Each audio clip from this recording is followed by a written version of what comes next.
Assalamualaikum warahmatullahi wabarakatuh. Alhamdulillahilladzi bi ni'matihi tatimmus shalihat. Wassalatu wassalamu ala sayyidis sadat wa ala alihi wa ashabihi ahlil fadaili wal karamat. Allahumma 'allimna ma yanfa'una wanfa'na bima 'allamtana innaka antal alimul hakim. Rabbi shrah li sadri wa yassir li amri wahlul 'uqdatam min lisani yafqahu qawli. Allahumma shalli wa sallim ala sayyidina Muhammad wa ala alihi wa ashabihi wa man tabi'ahum bi ihsanin ila yaumiddin, amma ba'd. Menghadap ke hadapan majlis ke bawah duli yang maha mulia Paduka Sri Baginda Sultan Haji Hasan Al-Bolkiah Mu'izzuddin wa Daulah Ibni Almarhum Sultan Haji Omar Ali Saifuddin Sa'dul Khairi wad Din Sultan dan yang di-Pertuan Negara Brunei Darussalam. Ampun beribu-ribu ampun, dengan segala penuh hormat serta ta'zim, hamba ke bawah duli Tuan Patik menjunjung limpah kurnia perkenan ke bawah duli Tuan Patik bagi menyampaikan ceramah ini kepada para hadirin dan hadirat di majlis sambutan Isra dan Mi'raj peringkat negara bagi tahun 1446 Hijrah dengan menggunakan bahasa biasa dalam ceramah yang akan hamba ke bawah duli Tuan Patik sampaikan ini. Tajuk yang dilimpahkan kepada Patik adalah sembahyang mencerdaskan minda. Apakah betul sembahyang itu boleh mencerdaskan minda? Maka syarat orang yang sembahyang mesti ada minda, baligh, berakal. Walaupun dia baligh, umur sampai, tapi kalau tidak berakal maka dia tidak wajib sembahyang. Rufi'al qalamu an thalathatin. Ada 3 jenis manusia yang amalannya tidak dicatat. Malaikat tidak menulis amal dia. Anis sabiyi hatta yahtalim, anak kecil hingga dia akil baligh. Anin naim hatta yastayqis, orang tidur hingga dia terjaga. Anil majnun hatta yafiq, orang gila hingga dia sihat daripada penyakitnya. Ketiga-tiga manusia ini tidak wajib sembahyang, sebab tiada minda yang boleh dia pakai untuk mengingat Allah Subhanahu wa ta'ala. Orang Arab menggunakan untuk minda ini, mereka kata menggunakan 3 huruf, aqala. Ketika mereka menggunakan kain penutup kepala, mereka takut kain itu terbang dihembus angin, maka kain itu diikat dengan satu tali. Mereka menyebut tali pengikat itu sebagai iqal. Iqal dari kata akal. Akal mengikat. Kenapa akal itu disebut mengikat? Kerana dia mengikat hawa nafsu. Maka dalam pepatah Melayu dikatakan, manusia dipegang cakapnya, sedangkan haiwan dipegang talinya. Bila ada orang yang cakap tiada berdasar daripada minda yang sihat, maka dia perlu diikat dengan tali. Orang Melayu mengatakan bahawa akal sebagai alat pengukur. Dalam satu peribahasa dikatakan, kalau galah panjang sejengkal, jangan laut hendak diduga. Galah adalah akal. Jangan pernah untuk mengukur Allah Subhanahu wa ta'ala dengan akal yang pendek. Ketika seorang muslim mengangkat tangannya takbiratul ihram, maka saat itu minda diguna untuk mengingat 7 perkara. Yang pertama, saya sedang sembahyang, usalli. Sembahyang saya sembahyang fardu, bukan sunat. Sembahyang saya sembahyang zuhur, bukan asar, bukan maghrib, bukan isya, bukan subuh. Selepas itu dia katakan usalli fardal maghribi, 3 rakaat, 4 rakaat, 2 rakaat. Dia katakan arba'a rakaatin, adaan, bukan qada, bukan i'adah, lillahi ta'ala. Itulah yang terkumpul dalam talaffuz bin niat usalli yang diucapkan setiap muslim. Usalli fardaz zuhri arba'a raka'atin adaan ma'muman lillahi ta'ala. 7 perkara itu dia ingat kuat-kuat. Pada saat itu minda dia sedang dicerdaskan dengan mengingat perkara-perkara itu.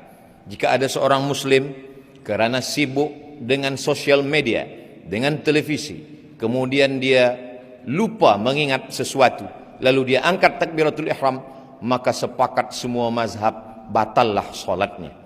Dalam mazhab yang kita pakai, mazhab Melayu, di bumi Melayu mazhab Imam Muhammad bin Idris Asy-Syafi'i, niat di dalam takbiratul ihram, muqaranah namanya. Disebut dengan muqaranah kerana sejalan antara niat dengan takbir.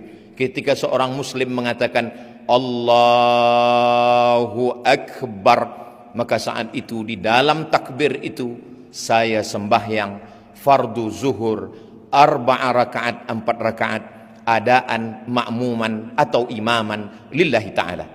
Seandai pun dia pakai mazhab yang lain, mazhab Imam Hanafi, mazhab Imam Maliki, mazhab Imam Syafi'i, niat tetap sebelum takbiratul ihram. Tidak ada satu pun mazhab yang berniat selepas takbiratul ihram. Bila seorang tidak menggunakan mindanya pada takbir itu, kemudian dia mengangkat tangan Allahu Akbar, selepas itu dia ragu zuhur kah, asar, maghrib kah atau isya, maka batallah salatnya menurut semua mazhab. Begitulah Allah Subhanahu wa taala ingin supaya seorang muslim tajam akal dan fikirannya, supaya dia senantiasa menjaga mindanya. Lalu kemudian setelah itu dia menyerahkan semua perkara kepada Allah Subhanahu wa taala. Ada 3 yang melalaikan manusia. Yang pertama, Allahu Akbar, Allah yang maha besar. Yang lain daripada itu, masalah hidupnya, ujian hidupnya, semuanya kecil di hadapan Allah, maka dia katakan Allahu Akbar kabira.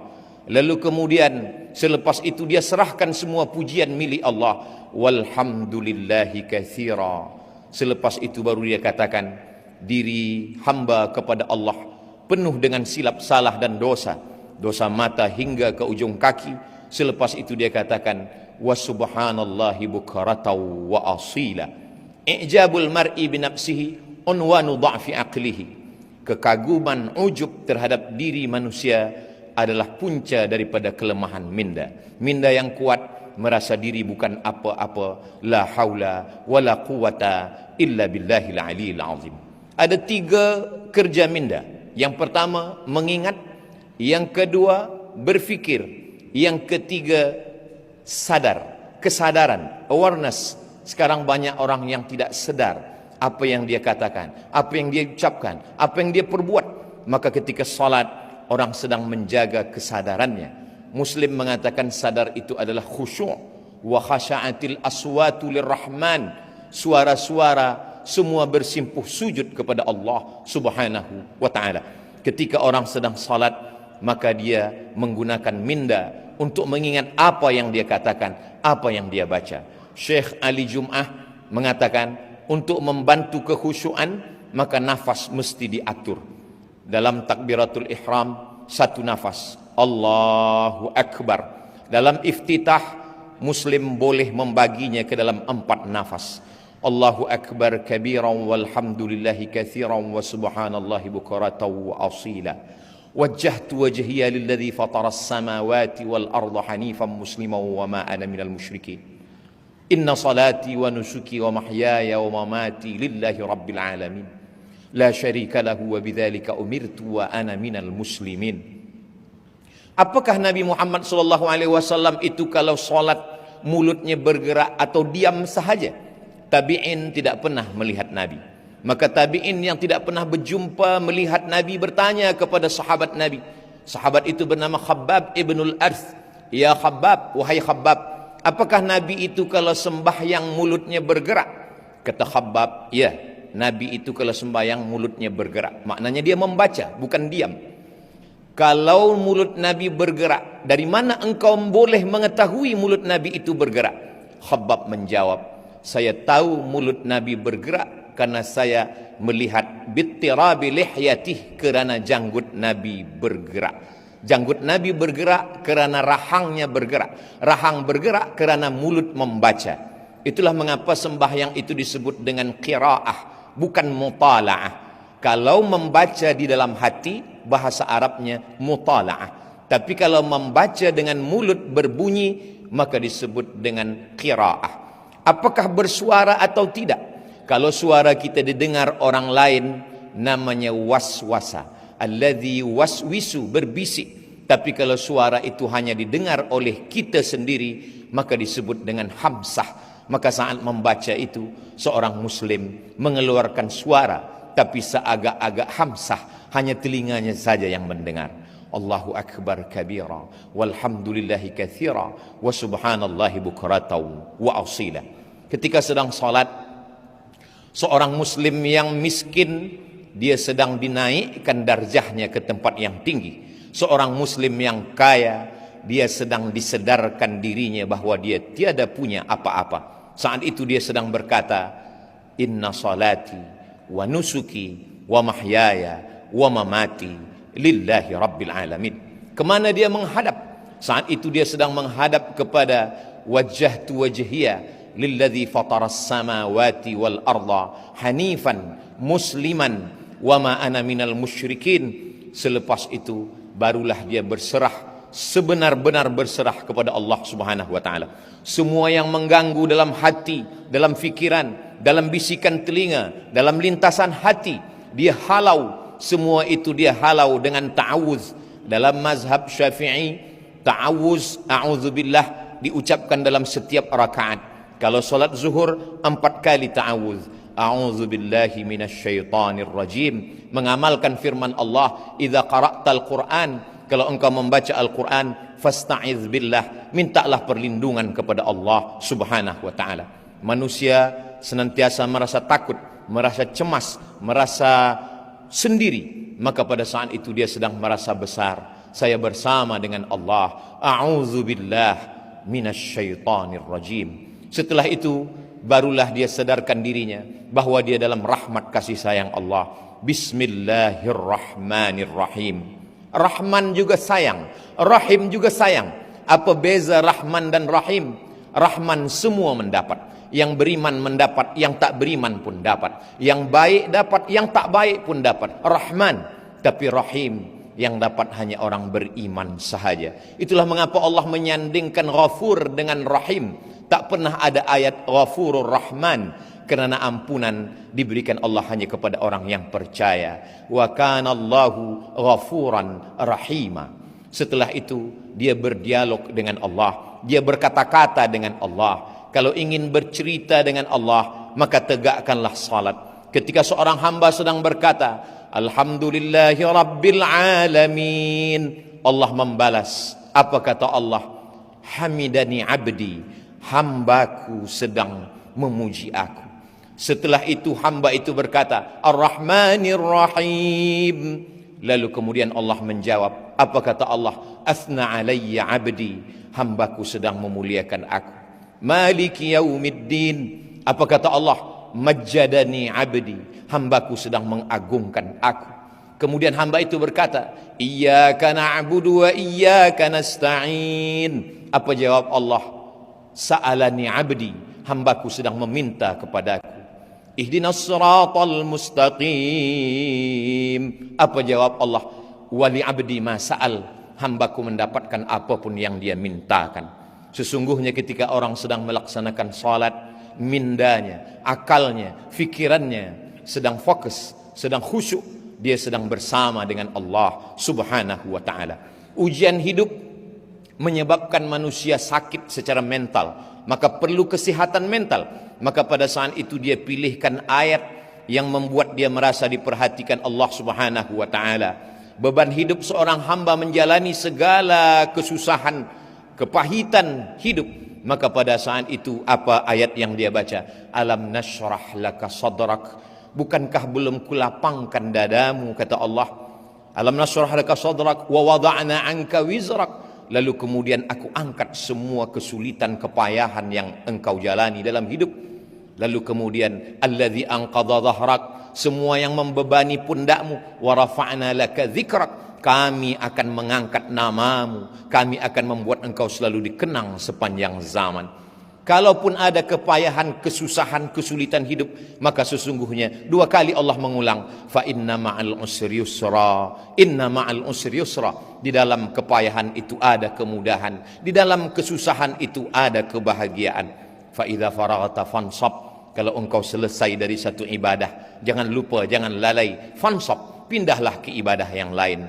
Wa ila rabbika farghab, jangan lupa selalu berharap kepada Allah Subhanahu wa ta'ala. Setelah itu dia pun salah, diambil dari kata salah. Salah maknanya tulang belakang yang membengkok dan membungkuk. Salah maknanya membengkokkan tulang belakang menghadap Allah. Saat itu seorang hamba membungkuk kepada Allah dan dia berkata, Subhana rabbiyal azimi wa bihamdih. Selepas itu dia angkat kepalanya dan berkata, Sami'allahu liman hamidah. Selepas tulang belakang itu lurus kembali, lalu dia ucapkan dalam mazhab Syafi'i, Rabbana lakal hamdu mil'us samawati wa mil'ul ardi wa mil'u ma syi'ta min syai'im ba'du. Selepas itu 7 anggota badannya dia lekatkan ke tanah, 2 ujung kaki, 2 lutut, 2 tapak tangan, 1 kening. Di saat itu dia berkata, Subhana rabbiyal a'la wa bihamdih. Apa kata Nabi SAW? Aqrabu ma yakunul abdu min rabbih wa huwa sajid. Seorang hamba sangat dekat dengan Allah ketika dia sedang bersujud. Disitulah letak keadilan Allah. Seandainya Nabi mengatakan orang paling dekat dengan Allah ketika dia di Makkah, menangislah orang miskin. Bagaimana dia boleh sampai ke Baitullah? Seandainya Nabi mengatakan orang paling dekat dengan Allah ketika dia sedang di padang Arafah, betapa orang susah tak mendapatkan kemuliaan itu. Tapi betapa adilnya Allah. Apa kata Nabi? Aqrabu ma yakunul abdu min rabbih wa huwa sajid. Orang paling dekat dengan Allah ketika dia sedang bersujud. Yang miskin dan yang kaya, rakyat jelata siapapun jua, boleh menempelkan keningnya ke lantai dan berbisik.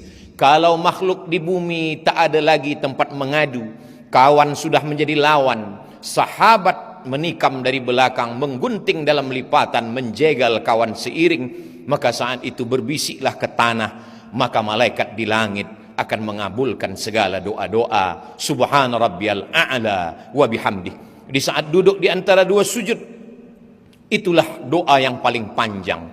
Walaupun duduk antara 2 sujud itu paling pendek dalam sembahyang, tapi sesungguhnya seorang mukmin doa yang paling panjang, 8 permohonannya kepada Allah. Rabbighfirli warhamni wajburni warfa'ni warzuqni wahdini wa'afini wa'fu anni. Itulah doa yang paling panjang. Dalam tegak, dalam ruku', dalam sujud, tak ada permohonan sampai 8 permohonan itu duduk di antara 2 sujud. Tapi banyak orang tiada menggunakan minda untuk mengingat apa yang dia minta kepada Allah Subhanahu wa ta'ala. Selepas itu di sujud terakhir dia berkata, meminta kepada Allah. Kalau dia boleh menggunakan bahasa Arab, dia mengadu kepada Allah. Kalau dia tanpa guna bahasa Arab, dengan guna bahasa apapun Allah Maha tahu. Wa na'lamu ma tuwaswisu bihi nafsuh. Kami tahu apa yang berbisik-bisik di dalam hatimu. Selepas itu, selepas bermunajat, dia lepaskan segala kepayahan, kesulitan, kesusahan hidupnya. Setelah itu dia pun menyaksikan mi'raj. As-salatu mi'rajul mu'min. Sembahyang itu adalah mi'rajnya orang beriman.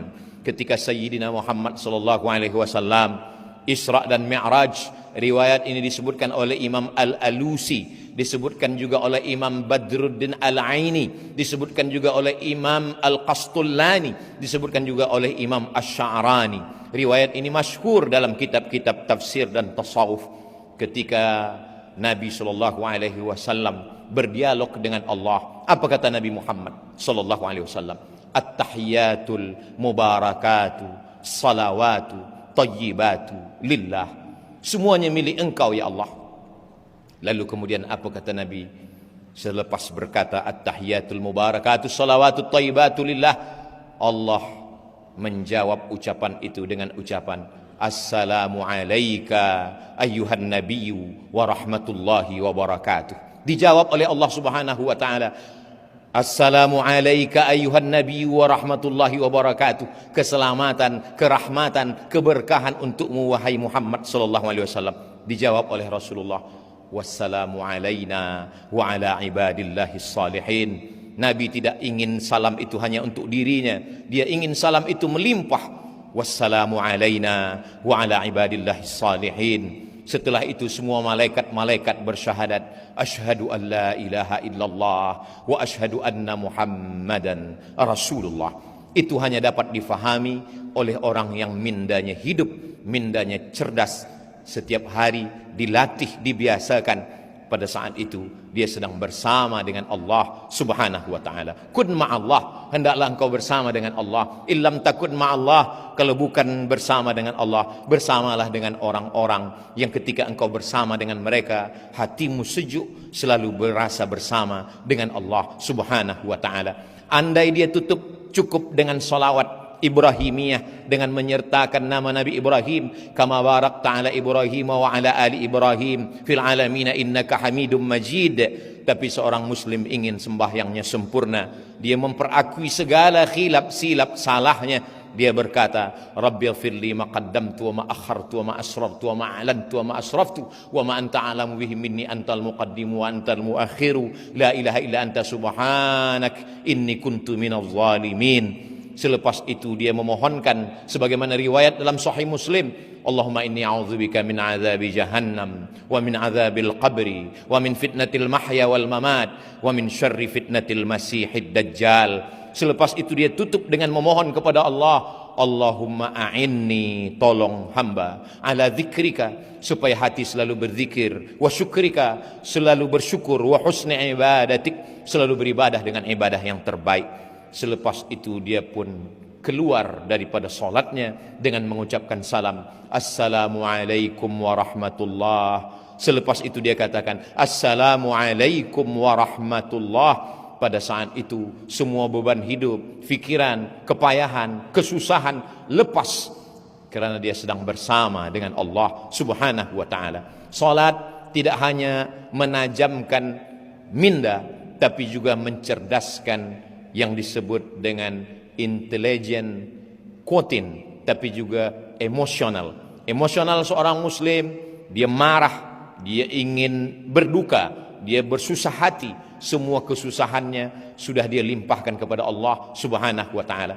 Kalau Nabi Musa berdoa kepada Allah, Rabbishrahli sadri, lapangkanlah dada hamba, berbeza dengan Nabi Muhammad sallallahu alaihi wasallam. Sebelum diminta dia sudah diberi. Apa kata Allah? Alam nashrah laka sadrak, bukankah sudah kulapangkan dadamu ya Muhammad sallallahu alaihi wasallam. Ketika seorang muslim sudah berserah diri kepada Allah, selepas salat dia tetap mengatakan astaghfirullah, astaghfirullah, astaghfirullah. Mengapa dia beristighfar? Dia bukan minum khamar, dia bukan melakukan perbuatan maksiat, dia baru saja keluar daripada solatnya, aqwalun ucapan wa af'alun perbuatan, mufattatahatun bitakbir dibuka dengan takbir, wa mukhtatamatun bitaslim ditutup dengan salam. Tapi kenapa dia mengatakan astaghfirullah? Begitulah seorang muslim, dia sadar dalam solatnya dia lupa, dalam solatnya dia lalai. Orang Melayu mengatakan khusyuk itu macam meniti pematang di tengah sawah. Seorang petani selepas memanen padi, dia pun memikul padinya di atas pematang yang licin, tanah liat di tengah sawah. Kadang terjatuh ke kanan, dia bangkit lagi. Kadang terlepas kaki ke kiri, dia tegak kembali. Begitulah menjaga kekhusyuan. Selepas itu dia sedarkan dirinya, astaghfirullahalazim alladzi la ilaha illa huwal hayyul qayyum wa atubu ilaih. Selepas itu dia berzikir, subhanallah walhamdulillah la ilaha illallah. Selepas itu dia berdoa, ad-da'i wal mu'amminu fil ajri sawa, yang berdoa dan yang mengaminkan sama-sama dapat pahala. Hari ini banyak orang tidak lagi mahu berdoa selepas sembahyang, meninggalkan masjid, padahal itu adalah satu saat, suatu waktu yang dipilih oleh Allah Subhanahu wa taala, waktu mustajab untuk berdoa. Maka ketika imam membaca, sesungguhnya Nabi Ibrahim, Nabi Musa alaihissalam berdoa, Nabi Harun mengaminkan. Apa kata Allah dalam Al-Quran? Qad ujibat da'watukuma, doa kamu berdua sudah dikabulkan Allah. Padahal yang berdoa hanya Nabi Musa, Nabi Harun hanya mengaminkan. Nabi Musa berdoa, Nabi Harun mengaminkan. Jibril berdoa, Nabi Muhammad SAW mengaminkan. Suatu ketika Nabi Muhammad SAW turun dari mimbarnya, dari lantai aras yang pertama Nabi mengatakan amin, yang kedua Nabi mengatakan amin, yang ketiga Nabi mengatakan amin. Sahabat bertanya, lima fa'alta ya Rasulullah, mengapa engkau lakukan ini wahai Rasulullah? Kami mendengar engkau mengatakan amin 3 kali, tapi kami tak mendengar ada satupun yang berdoa. Nabi Muhammad SAW mengatakan, saya baru saja mendengar malaikat Jibril berdoa, 3 doa Jibril. Bu'dan liman adraka Ramadan falam yughfar lah. Celakalah orang yang berjumpa dengan Ramadan tapi tidak diampunkan dosanya. Maka Nabi Muhammad SAW mengatakan amin. Yang kedua, bu'dan liman adraka walidahul kibara ahaduhuma aw kilahuma falam yudkhilahul jannah. Binasalah orang yang berjumpa dengan ayah ibunya tapi dia tidak berbakti kepada mereka berdua sehingga dia tidak masuk surga. Maka Nabi mengatakan amin. Yang ketiga, bu'dan liman dzukirta walam yusalli alaika. Celakalah orang yang ketika disebut namamu tapi dia tidak mahu berselawat kepadamu. Allahumma salli ala Sayyidina Muhammad wa ala ali Sayyidina Muhammad. Nabi mengatakan amin. Itulah dalil para ulama kita mengaminkan doa para imam. Dan ketika kita berzikir, malaikat-malaikat memanggil malaikat yang lain, halummu ila hajatikum. Wahai malaikat yang lain, marilah kemari. Inilah yang kamu cari, majlis-majlis zikir. Selepas berzikir dan berdoa, lalu kemudian semua malaikat-malaikat itu berkata, qumu maghfuran lakum. Tegaklah berdiri, kamu semua sudah diampunkan Allah Subhanahu wa ta'ala. Keluar dari masjid, semua mengucapkan doa, Allahumma inni as'aluka min fadlik. Kenapa ketika masuk masjid Allah maftahli abwaaba rahmatik? Kerana di dalam masjid malaikat sudah menunggu dengan doanya, Allahumma firlahu warhamhu, Allahumma firlahu warhamhu. Curahkan rahmatmu untuk mereka. Tapi ketika manakala keluar dari masjid, kita meminta Allahumma inni as'aluka min fadlik. Kita minta rezeki karunia Allah. Kerana di luar masjid mencari rezeki. Idza qudiyatis salah, kalau salat sudah dilaksanakan, fantashiru fil ard, bertebaranlah di atas muka bumi, wabtaghu min fadlillah, carilah karunia Allah.